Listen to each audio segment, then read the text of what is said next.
Hey guys, this is Terrence. Welcome to the new episode of RhinoPython and GhPython Playground. Today's video is the second part of our hexagonal canopy. You guys can use the link above to quickly go over our previous video in this series if you haven't watched it yet.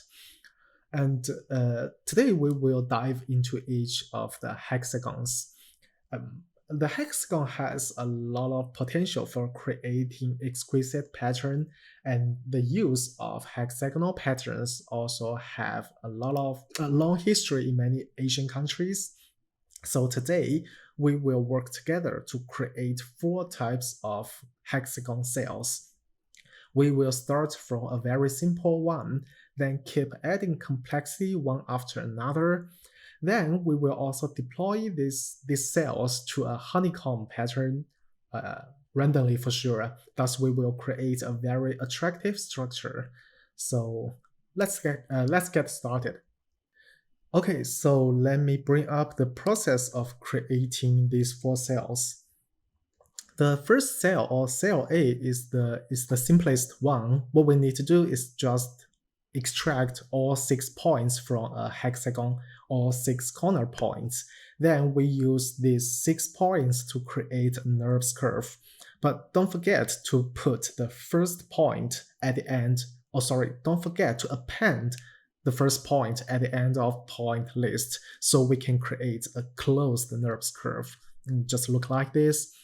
The second cell is a little bit more complicated than the previous one. What we need to do is to calculate the center of each hexagons, then use the center and each pair of corner points to create the curves. Then we will do this 6 times in a cell. The next cell also have one more layer of complexity compared to the previous one. What we need to do is just to append the first point to the end of this point list. So we will have a closed NURBS curve. It's very similar to our first pattern, but we do this in these sub triangles. The last one is the most complicated one. We not only compute the center of hexagon, we also need to compute the center of each triangles or each sub-triangles. Then use the tip point of the triangle along with the subcenter to create 3 NURBS curves. And also we will do this 6 times to create these flower-like patterns. So I think we can start making these patterns in our code. Okay, so we need to set up our base working environment. What we need first is a honeycomb pattern. What I want to use is this hexagonal here, and I want to make the size a little bit larger. It's 1 for now. We will do maybe 5.0 size like this. The size is very decent now, I think. Then I will use the GhPython script node. Remove these 2 inputs, right click, show code input, and input is path. And also I need to add a node, a file path node here. Synchronize it, then connect it to here. Also I need to add input, sorry. I shouldn't delete all inputs before. This input we can call it hexagons. Then make it list access. Okay, we can connect these cells. Oh, I need to flatten them, make them a Python list. Connect to here. Then what we need to do is to select one existing file. Yes, this script 1, and also I need a panel to check if these 2 files are successfully connected. There's empty for now, and I think I can start coding here. I will say import RhinoScript syntax as rs. This is our customs, and also I will print print go here, save the code, and you can see the goes here. That means we can start creating the pattern. Let me bring up this sketch again. So the first one is very simple. We just need to extract this 6 point and append the first point to the end of point list. So let's define a function called pattern A, pattern with only one input, hexagon. Then inside here, what we need to do first is to create an empty list called curves, CRVS equals to an empty list. Then we need to return this list. Down here, I think we can start extracting the corner points. I think we can say points equals to rs dot polyline vertices. Yes. And the curve ID is our hexa. And let's print the length of the points to check are these points were successfully extracted. Oh, sorry, I think, oh, it's fine. There's nothing wrong here. Save the code. And also we need to execute this function down here. We can say for hexagons. This name should match this name because we are using the cells from this input. For hexa in hexagons, and we can do what we can do is run the code pattern A with an input hexa, save it, and you can see we have 7 points here. And because this is a closed polygon, so the first point and the last point are corresponded. So I think we don't need to use extra step to add the first point to the end of the list. And here, at first, I want to define this A, or I think I can rename this. I can say it is CRVS curves. I want to define curves as an empty list, then CRVS plus equals to pattern A, save the code. Nothing wrong happens here, okay. And then we will, let me bring up this, we will connect all these points to make it a NURBS curve. What I want to do is curve equals to rs dot add curve with only one input PTS. Then I will append, let me check the data type of this one.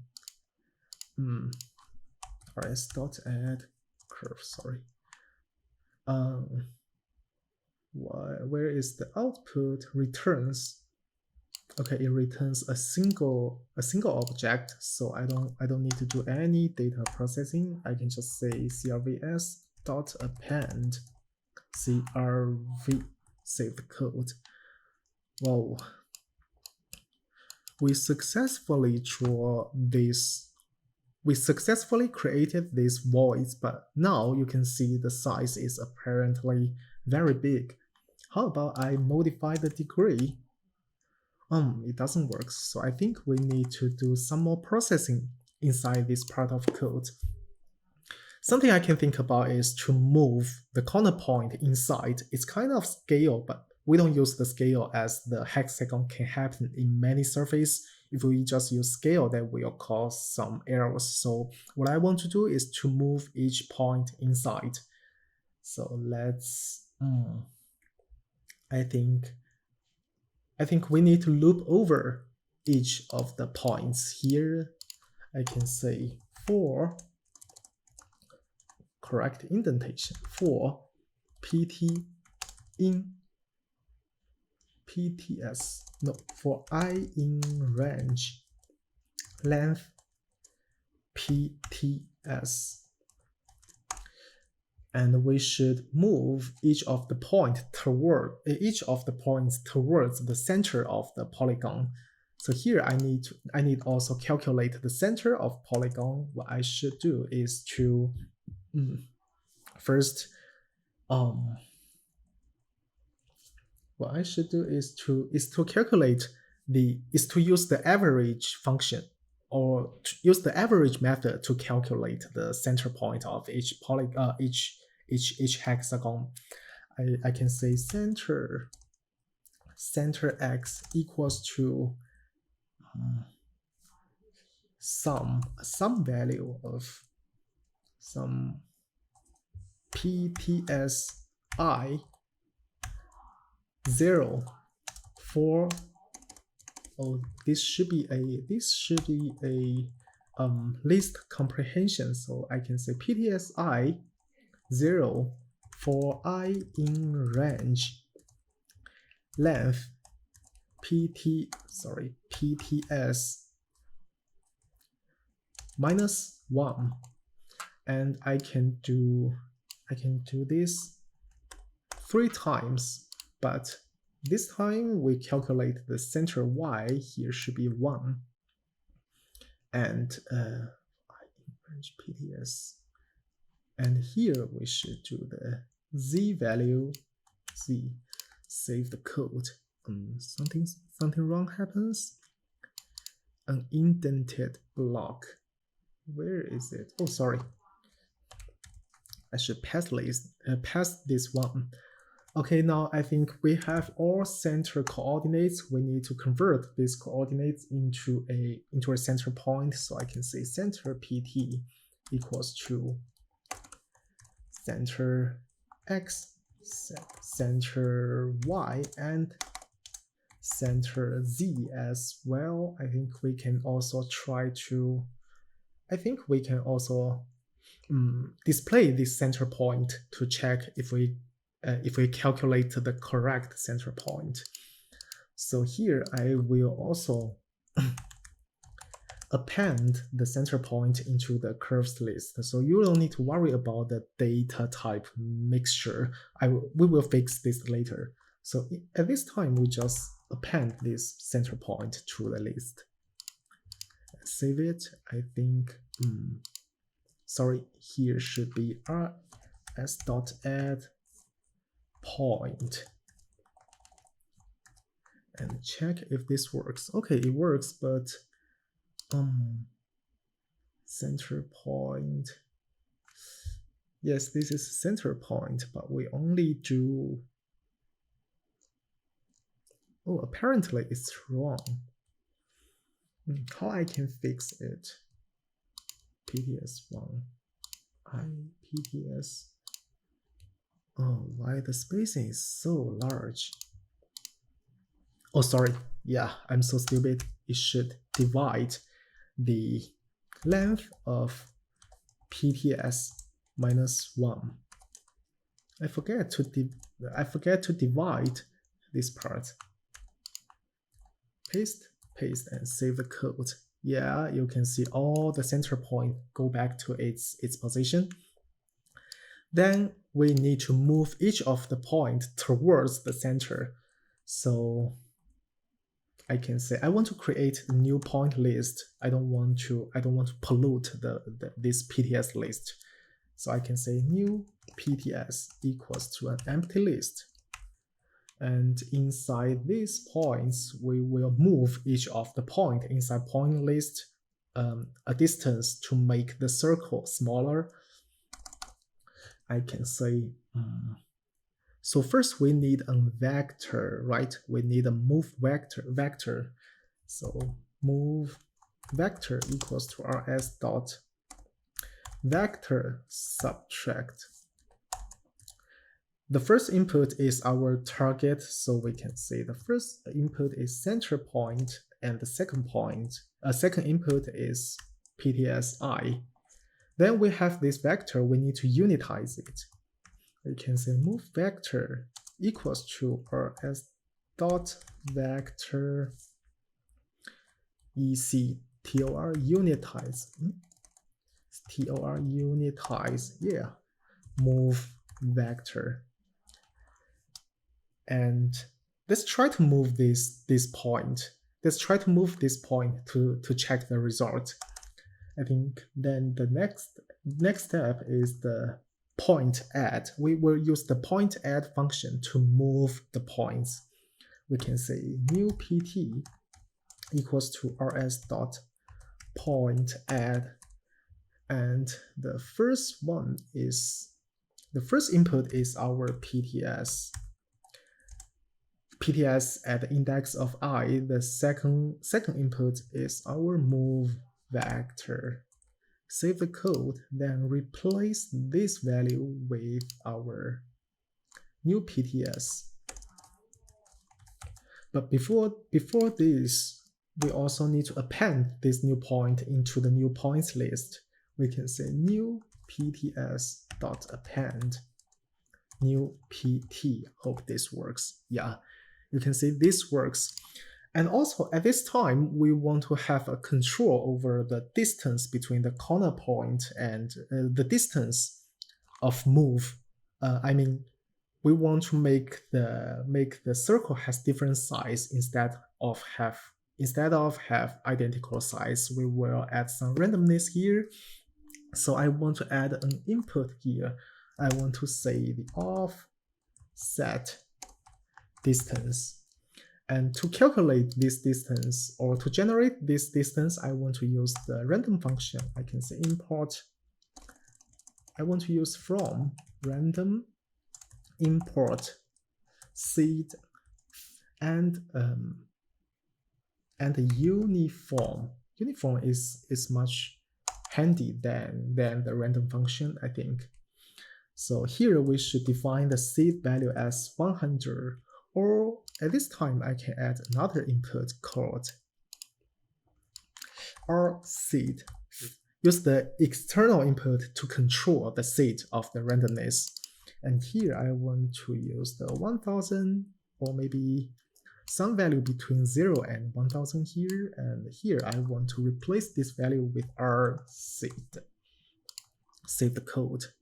Something wrong. Pattern A. Yeah, I haven't created this. I haven't provided this input here. So inside here, I want to say that let offset distance equals to uniform from maybe 0.8 to 2.0. Then we place this randomly generated value into this function offset distance. Save the code. Nothing's happened because we didn't make changes here. So if we want to apply this offset distance to the points movement or to the points transition, we also need to scale this vector or amplitude this vector. So the function we need to use is rs.scale, vector scale, I think. Sorry. Vector scale, the vector is the move vector itself, and the scale is gonna be this new input, the offset distance. Save the code. And you can see we have different, we have circles in different size. I think it's not, the variation is not that distinguishable. So I will increase the size here, maybe 5.0. Is that too large? Yeah, it's too large. Or 3.0. Yeah, 2.5 maybe preferable. Yeah, and I think we have our first pattern here. Now we need to remove this center point to avoid the pollution of the data structure. Okay, we have our first pattern. And then we need to start working on the second one. Sorry, where is my sketch? Here it is. Cell B, you can see the cell B need a center point. So I think each of the pattern need a center point. So why I don't make this part sorry. an independent function, then I can call this again and again.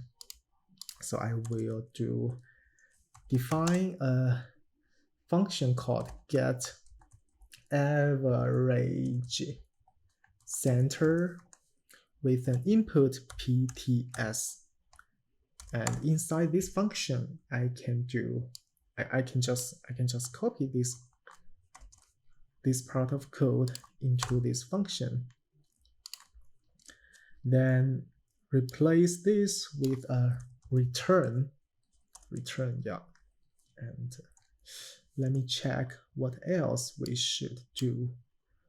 We have these three outputs, and we need to convert this into the center point here. So we should say center point equals to get average center with the input PTS. I believe it works. There will not be any issues. Yeah, it works perfectly.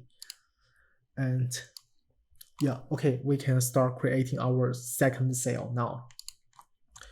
The second cell, we can say define pattern B with the input hexagon.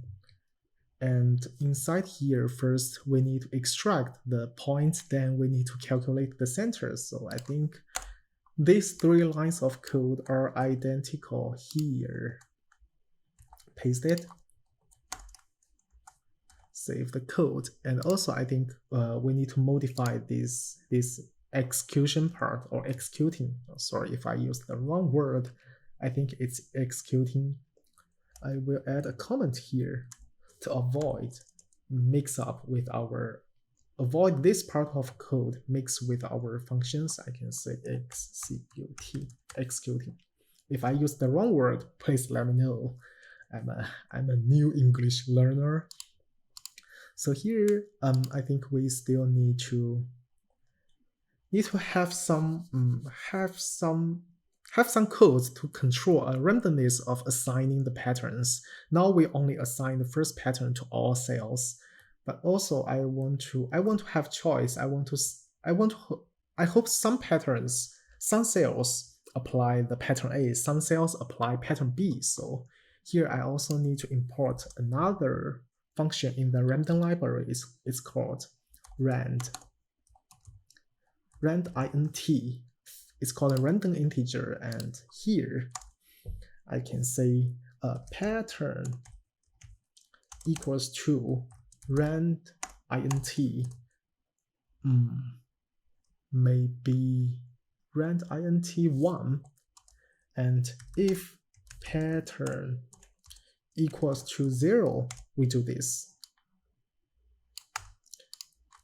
And else, we can say else now. We can do curves plus equals to pattern B hexa. And here, don't forget to return these curves. Save the code. Oh, still something wrong here. Let me see, where's the problem? Exact 3 arguments, 2 given. Maybe 0 and 1. Save the code. Yeah, nothing wrong here. So you can see some of the cells are empty because some cells are applying the pattern B, but we are not really doing something in pattern B, and we will start creating the pattern B. And we have this center point, and let's see what we need to do. We need to loop over all the points, right?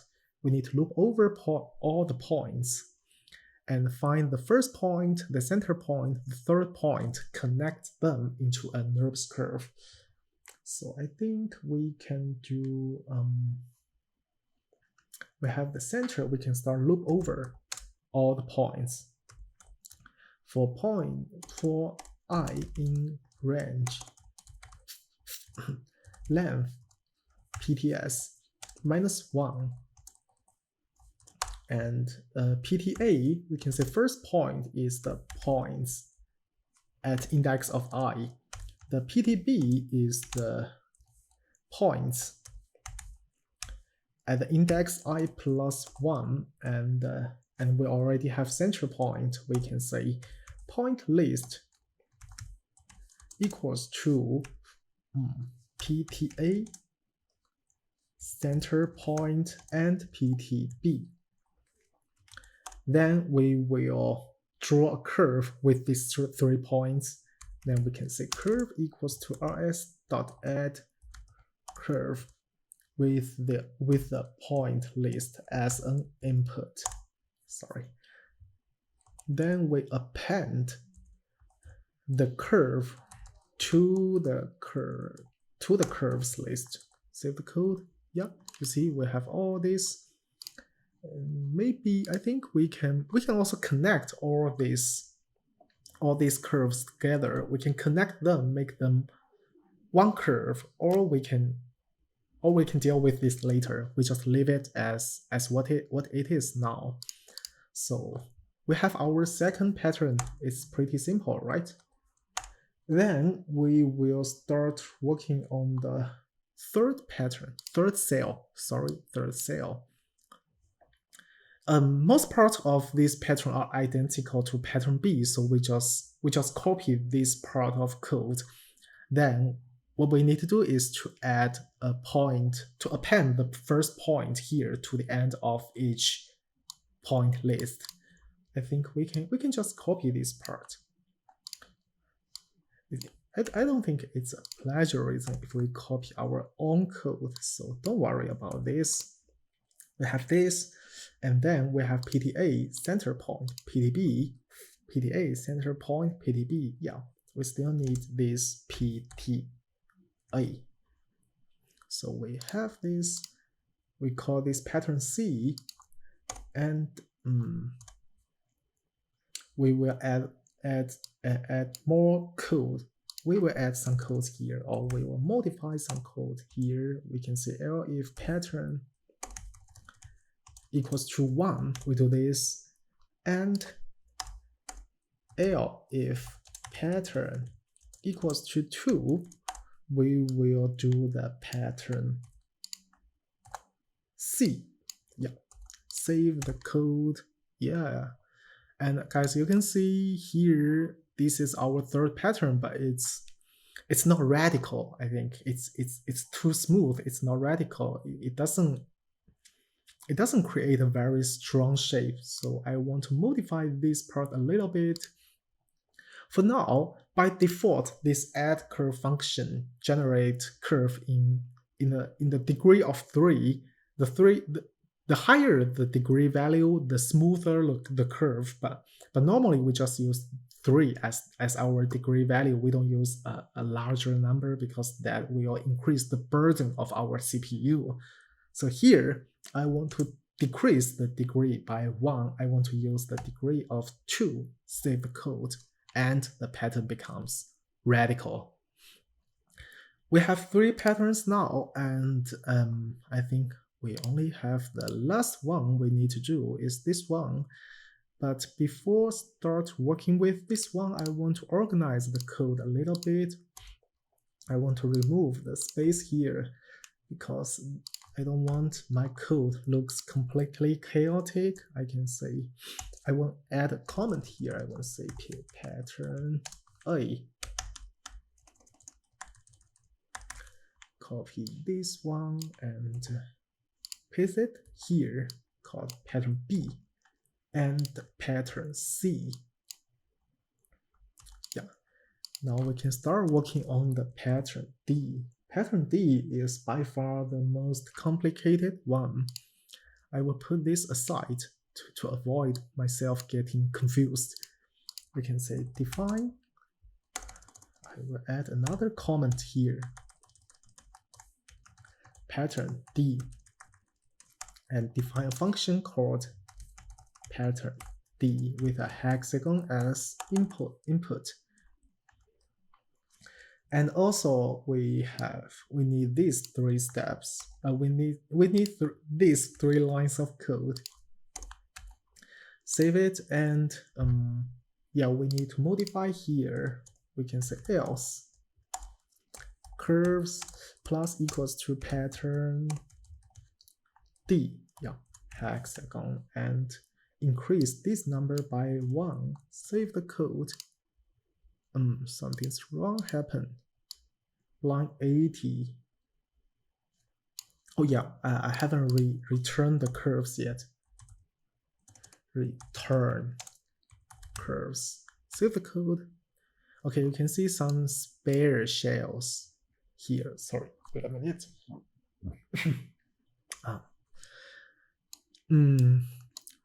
I think the number of cell now is not enough. So I want to increase the number along the x and the number along the y-axis. I can say 11. Copy this slider and paste it here. Yeah.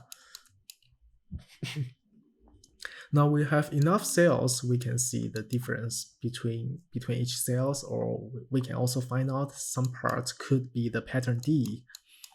Now we can start working on the pattern D. I think we have all the points here. I need also bring up this. The first thing is we need each of these 3 points, then calculate the center of each triangles. So I still need to use a for loop to loop over all the points, all the corner points of the hexagonal cell. Hexagon, sorry. I can say for I in range length PTS -1, and our first point is gonna be PTA equals to PTS at index of I. Our PTB equals to PTS as at index of I plus 1.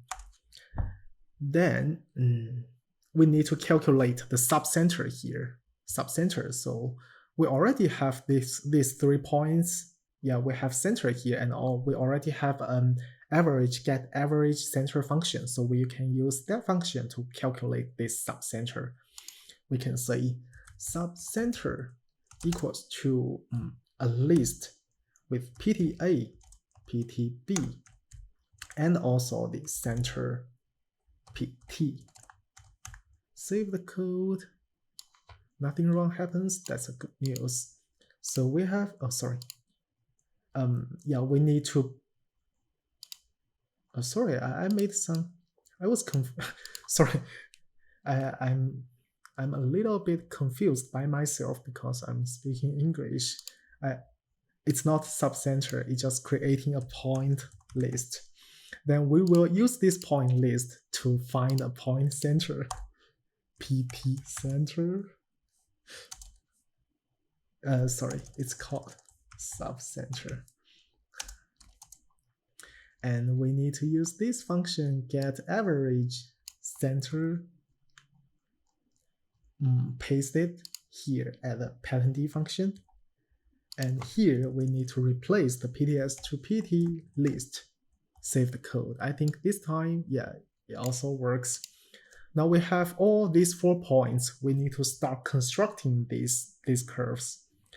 The first curve is, I want to call it segment A equals to rs dot add curve with the point 0 subcenter and the center point.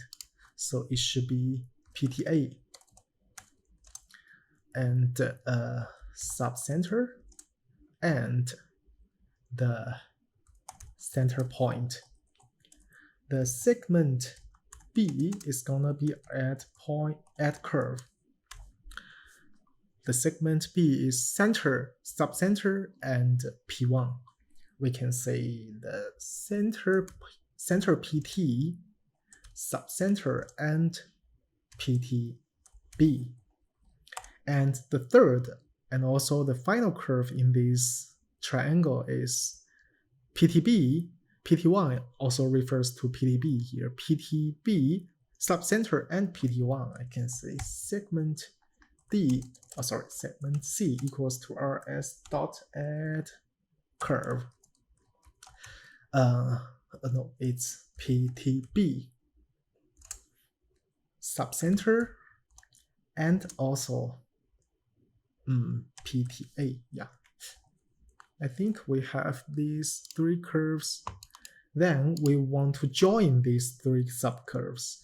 We can say CRV equals to RS dot join curves with object IDs. It should be a list: segment A, segment B, and segment C as well.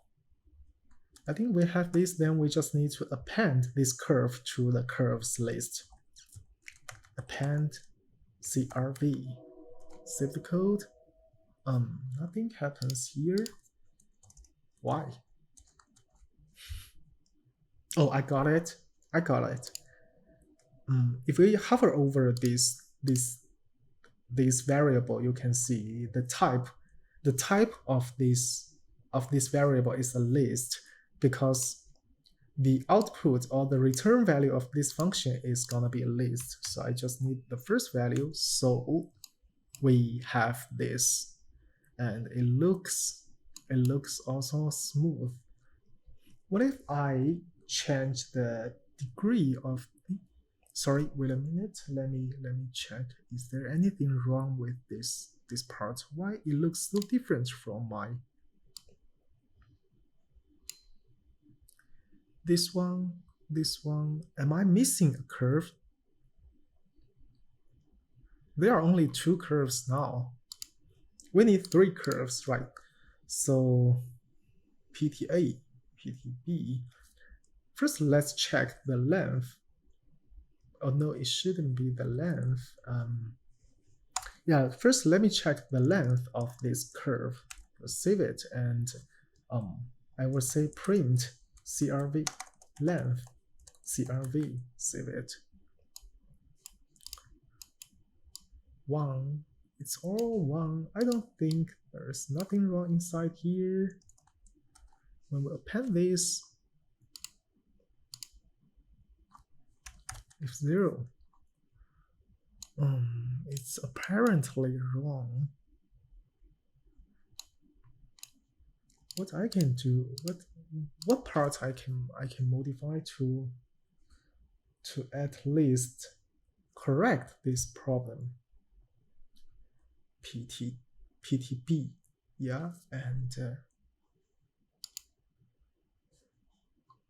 so maybe I think we don't need to join these three curves. We can add this one by one to check they all existed. Yes, this one existed, and I believe the second one existed as well. So the problem must appear in the third one. Yeah, it doesn't exist. Okay, so let's go back here to see what's going on with this part. We have PTA, we have PTB, we have Subcenter. What if I replace these two values? Nothing happens. Well, I'm stuck here. PTC, sorry, PTA, Subcenter. Segment C equals to rs.add curve. I think you guys can take a break, because I don't know how long I still need to address this problem. PT list Subcenter. Am I using the right variable? Yeah, I think so. And let's go back here to see PTB center PTA. Yeah, it is also correct. Add curve.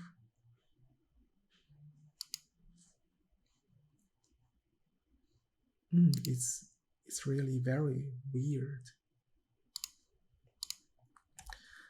And okay, so first let me join it. And I think I still need to use some time to figure this out. Point length, yes. PTA equals to I, PTB, I plus 1, and PTB, I plus 1. PT list equals to these 3 points. Then we have center. We have this point, we have this point, we have this point. We still need this point, or we still need this curve. What's going on here? Okay, guys, I know what's going on here. There's some problem with this function here, because if you go back here, you can see in order to calculate the center of the hexagon, when I'm looping over each point, I skip this endpoint because it's a closed shape. The endpoint corresponds to the first point. I want to avoid some problem or some errors. I skip the endpoint. So in order to make this part, this get average center work without modifying the average center function, I will also try to add whatever value inside here, I think. Then I save code, I got this. So this part looks a little bit weird. Maybe you guys can optimize this part to avoid this unnecessary unclear in our code. So I think for now we have all our patterns. The next step is to make this pattern into surfaces, because because these are still, let me bake it. These are still lines. We want to make it a surface instead of the lines. Shaded, yeah. So I think we can directly do this inside our code. So let me remove all these curves, then keep digging into this Python node. I will add another output called surfaces. Yeah, surfaces. Then we can start from our first one, our first pattern. I think what we need to do is to add this kind of surface generating function inside each of the pattern functions. What I want to do first is to create an empty list called surfs. Then under here, I want to, under here, I want to make a comment, then say creating surface below. And I think the first step is to find the method I want to use to generate the surface is called a sweep.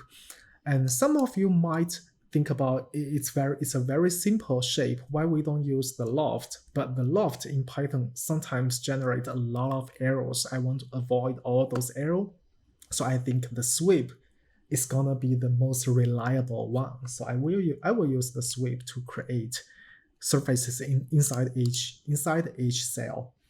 So I want to first to find to draw a line looks like this. To draw a line from a corner to this circle. So what I want to do is first find the first corner point of the hexagon, then find the closest point on the circle. Then I can connect these 2 points to make a section line. So the first thing is I want to use the function called rs.curve closest point. And with 2 inputs, the first one is the curve we just generated. And the curve, this line should be goes ahead of this creating surfaces part. And also I want to move this up to make the code more logical. And here, let's see what this function returns. It returns a perimeter instead of a point. So we should call this, oh, sorry, I'm becoming chaotic again. The first input is our target curve. The second input should be the test point. So I want to use the first point in the point list as our test point. Then the return value is a parameter, so we can declare a variable called curve parameter equals to this. Then we will use this parameter to find the point on the curve. So we can say curve point equals to rs.evaluateCurve, the curve ID, and the parameter, and let's see what it returns. It returns a point, a 3D point if successful. So that's our point. And then we need to create a section line. We can say section line equals to rs.addLine. Two inputs, the start point is our PTS 0. The second point is our curve point. Let's see the return. It returns a GUID, a single line. Okay, it works. Then we have these two rails. We have this section line. We can use the sweep function. We can use the sweep function to create a surface. So the function is gonna be rs.sweep add sweep2 to create a surface. The rails are gonna be our curve and our hexagon. Yeah, I think yes. And the shapes is our section, but you can see its type is the list. So we need to wrap this variable with what's this? It's a square bracket or something. Yeah, we should make it a list instead of a single object. Save the code. Hope nothing wrong happens here. Well, that's good. And then we will append this surface into the surfaces list. srfs.append srf, and also return these surfaces.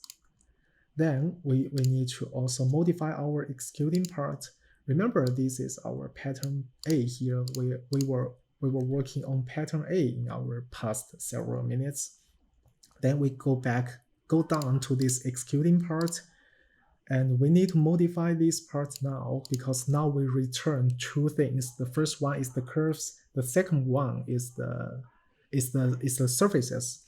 So this is gonna be 0, and also we can say surfs plus equals to pattern A. Copy and paste here. Replace this with 1, and also we can say surfs equals to an empty list as well. Save it. And do we have the? No, we don't have this. Let's keep checking what's going on here. Add surface 2. Okay, let me add this section line to the curves list. Check, did we successfully generate this section? Append the section line. Yes, we have this section line. So the problem, oh sorry, I'm so stupid. It should be surfaces and save the code. Surfaces equals to surfaces plus equals to, and nothing wrong happens. I think we have section line, right? And then we do the add sweep function here, and oh, let me check what it returns. Yeah, it returns a list instead of a single surface. So I need to figure out the first item is what we need. Okay, now you can see we have these surfaces, and I need to remove this section line to avoid polluting our data. Now we have our pattern A. We need to start to fill our pattern B. The pattern B is very simple, and what we want to do is to use the single point, is to use the center point to draw two lines, and use these two lines to do a loft. So let me go to here. I want to say, yeah, we also make a comment here to make our code more clear. I can say creating surfaces. What I did here, oh, creating surface. surface, yeah. And here, we also create an empty surface list. Down here, I can say the first we need to create this polyline, right? So the point is this point, center point, and the end point. So I think we should add this. We should do this. We should create this surface inside the loop. So I can do the outline equals to rs.add polyline. We need points, so the points is gonna be PTA and center point PTB. Yeah, save the code. I think let's check if this outline successfully generated. So we can say crvs.append outline. And you can see we have these outlines. We just need to loft this curve and this outline. We will have this surface. So we remove this one. We can say surface equals to rs.loft add loft surface. We need outline and a curve, and the curve we generated here as well. And let's see the data type of this one. It is a list. So what I need to do is to plus equals to this surface. I think I can do the same thing here to avoid some errors. Plus equals to surface. Save the code. Oh, something's wrong here. Let me see. GUID is not iterable. 34. This one. Oh yeah. Remove this list. Okay, well, what we modify is I remove the index value after this function. Then we use I use this surface plus equals to surface. Surfaces plus equals to surface to avoid some unexpected errors. So here we also return these surfaces. Yeah. And I think we have our second pattern finished. So copy this part of code, paste here, and replace A with B. Sorry, pattern B. Then save the code. Something wrong also happens. Why I'm so stupid. Save the code. Yes, now we have these two patterns finished. Let's keep doing this. Keep finishing up all the rest patterns. Let's go to the pattern 3 or pattern C. And inside here, the logic are the same. In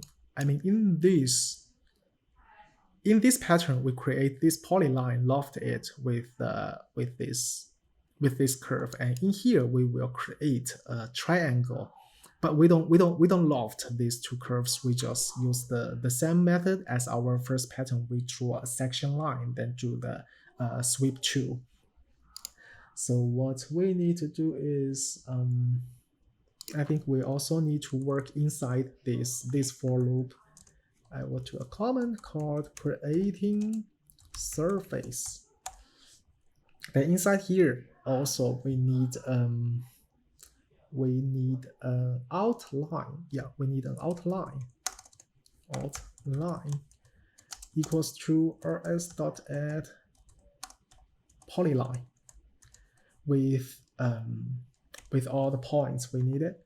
I think these are the points. PTA, center point, PTB, go back to PTA. Yes, this is what we want. We call PT list. And save the code. Let's see, do we successfully generated this outline? You can say curves dot append the outline. Yes, we have this. Then the next step is we need to find the closest point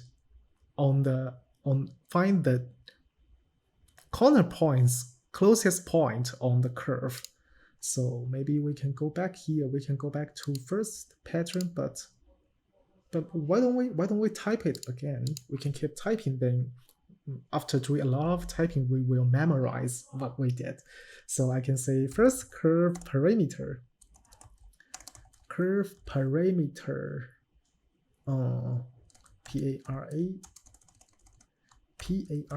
equals to rs dot curve closest point with the how to do this with the curve as our target and PTA, PTB and point list. Center point. Do we need to use the center point?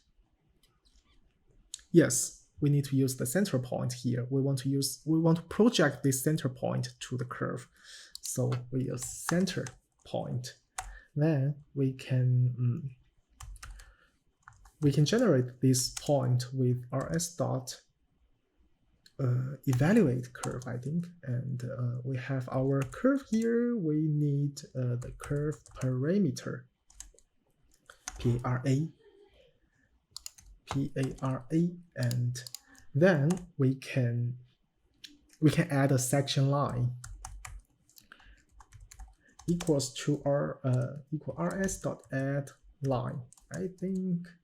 And we have center point here. We have our curve point here. Then we can append this section line to the curves list to check do we successfully generated this section line. Yes, we have this. Now we have first rail here. We have second rail here. We have section line. We will have a surface inside here. Remove these 2 lines of code and surface equals to rs dot add sweep 2, and the rails is gonna be outline and curve. The section is gonna be section line. And we can use surface plus equals to surface, surfaces plus equals to surface. Yeah. Do we declare the surfaces? No, we don't. So we should declare an empty surfaces list here. And we also return these surfaces at the end of our function. Let's go back to the executing part, and I want to copy these 2 lines of code. This time it must works. Pattern C. Pattern C again, save the code, please. Okay. It works, but it takes some time. It's a little bit lagging, I think, but you can add control over this code. Maybe you can add a toggle. You can say when the toggle is true, you generate surfaces, or you don't generate surfaces. That depends on you. So you can try it yourself. It must be save a lot of CPU computing resources or computing powers. We have 3 finished. Now let's go to the last one. And the last one, how can we do this? The last one, I think, is the simplest one. because each of the filling only have 3 edges, so we can just use the edge surface function to generate the surface. We don't need to do too many things like add section line, a sweep. That's too much. So we can just use add edge surface function. So let's do this here. Okay, and I think we still need to do this inside the loop. Comment again, creating surface. And down here, we can say surface equals to rs.edge add edge surfaces. And we already have these 3 curves, right? We have segment A, segment B, and segment C. So we need to put these 3 segments into here. And the input is curve IDs. So it's a list. We can say segment A, segment B, and segment C. Save the code, and also we still need to declare an empty surfaces list here and append this surface into the surface list. But before that, I want to make sure the data type of this one is not accessible. Oh yeah, it is already a RhinoPython value. I think it's already a surface. It's not list, so it's much more easier. So we can say surfaces.append surf.